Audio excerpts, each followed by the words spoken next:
كلكم غتكونوا شفتوا القصيده الخايبه اللي وقعت لجوطا واللي تسبات في الوفاه ديالو في البلاص هو وخوه. ولكن واش عارف باللي رونالدو قبل ما ياخذ الفيراري الاحلام ديالو ب3 ايام دار واحد القصيده خايبه كانت غتسالي حياته والكارير ديالو قبل ما يبدا. اليوم غنعطيكم بعض الاحداث اللي وقعت لشي لعابه الكره واللي كانوا غير على شويه وغيموتوا. واول واحد غنبداو به هو كريستيانو رونالدو والقصيده اللي دار. ففي الصباح ديال يناير من عام 2009 رونالدو كيعادته كانوا عنده التداريب في داك الصباح مع الفريق ديالو في ديك الوقيته المان يونايتد. غير هو في داك الصباح المدرب والفريق ديالو دخلوا للتيران وبداو التداريب، ولكن رونالدو كاع ما بان ليهم وما كاينش على غير العاده. وهذا الشيء لان رونالدو في داك الصباح صباح ناعس، وملي اخيرا ناض لقى عرام مصوني اللي على قبال التداريب، فموراها ناض بالزربه. وكما عارفين رونالدو عنده جديه كبيره في التداريب وما كيرضاش شي واحد يقول لي علاش ما جيتيش للتداريب. فداكشي علاش كانت عنده تقريبا 20 دقيقه باش يقطع المدينه كامله ويلحق على ما تبقى من التداريب. وهنا رونالدو باش يدير هادشي خرج من الكراج الفيراري ديالو على غير العاده، هادشي باش زعما يوصل دغيا. ولكن هادشي اللي دار كان ممكن يكون اكبر غلطه دارها في حياته.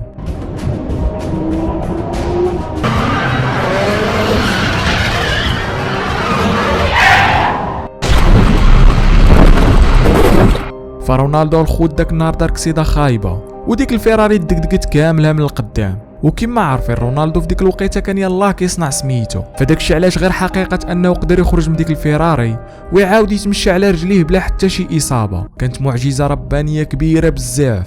وهنا رونالدو من ديك الوقيته قرر انه يكرس حياته للكره ويولي من احسن اللعابه اللي دازوا في التاريخ ديال الكره كامل. ولكن من المفارقات ان ميسي هو كيحاول يولي احسن لاعب في التاريخ كان غيخسر حياته. فباش نفهموا البلان غنرجعوا لعام 2017. ففي هاد الوقيته ميسي كان كيسخن باش يدخل يلعب وحده من اكبر الماتشات في الكارير ديالو، والماتش كان هو اياب دور الربع النهائي من دوري ابطال اوروبا بين البارسا واليوفي، مع العلم ان ماتش الذهاب سالب 3-0 في الطاليان لصالح اليوفي. يعني ميسي كان عارف بانه باش البارسا تقدر دير ريمونتادا كيخصو يكون في الفورمه ويقدم احسن ما عنده. وداكشي اللي كان بدا الماتش وميسي كان كيتقاتل ومستعد لاي حاجه. فالماتش كان مزير بزاف وبقاو هكاك 0-0 حتى قربت الميطه الاولى تسالي. وهنا جات واحد الكره في السماء في كان خاص ميسي يتقاتل عليها.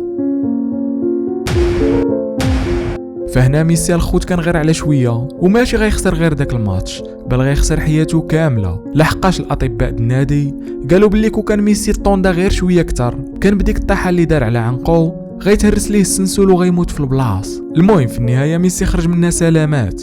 ولكن كما عارفين فالاغلبيه الكوارث اللعابه الكره كيوقعوا برا التيران، وهادشي نيت اللي وقع مع اللاعب البرازيلي ماتيو سيلفا اللي غير على شويه وكان غيموت في العطله الصيفيه. فالقصه الخوت كترجع بحال هاد الوقيته من عام 2017، يعني في هاد الوقيته اللي كيكونوا اغلبيه اللعابه الكره في عطله. وهادشي نفسه اللي كان بالنسبه لماتيو، واللي قال واحد النهار لواحد جوج صحابو يلا غدا نمشيو نضربوا تبحيره في واحد البحر قريب لينا. فالعطله ما بقى ليها والو تسالي. هذوك جوج صحابو قالوا ليه صافي نمشيو، ولكن بما انهم كانوا عارفين بلي داك البحر كيكون نهار كامل عامر بالناس فقرروا انهم يمشيو الصباح بكري باش يكونوا غير وحديتهم تماك. وفعلا لغد ليه مع ديك 6 الصباح كانوا بثلاثه بهم في الطوموبيل موسقين وقرابين للبحر. ولكن كيوصلوا للبحر سيلفا ما قدرش يقاوم المنظر الناضي د البحر، فمشى كيجري بلا ما يفكر ونقز في البحر وبقى غير داخل. فبقاو كيشوفوا فيه صحابو وخلاوه وبداو حتى هما مقصرين بكره. ولكن شويه وغيوقع هادشي لسيلفا.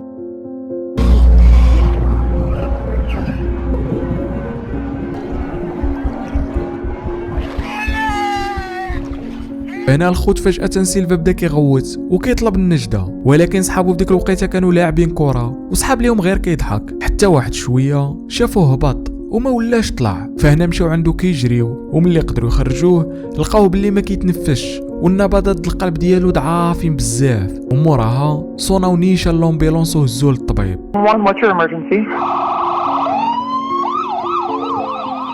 مورا ما غدوز يومين سيلفا اخيرا غينوض، ولكن ناض مخربق ومخلوع. وهادشي لحقاش دوز ديك اليومين كامله وهو في كوما. والاطباء قالوا بلي سيلفا في الوقيته اللي بغى يدخل البحر كان متحمس بزاف لدرجه انه ما عرفش بلي البحر في ديك الوقيته كان جامد وبارد بزاف. فداكشي علاش انفو دخل الوسط الجسم ديالو جاتو صدمه، وهادشي تسبب في التوقف ديال القلب ديالو. ومن حسن حظه ان دوك جوج صحابو كانوا تماك، لحقاش كون ما كانوش راه حرفيا كان غادي يموت. المهم الخوت، كانت هذه البارتي الاولى. الا بغيتو تعرفوا داكشي اللي وقع لنيمار فاش كان صغير وداكشي اللي وقع لانخيل دي ماريا في 2021، كتبوا لي بارت 2 في كومونتيرات وانا غندير البارتي الثانيه. كان معكم فريد كما العاده، تهلاو.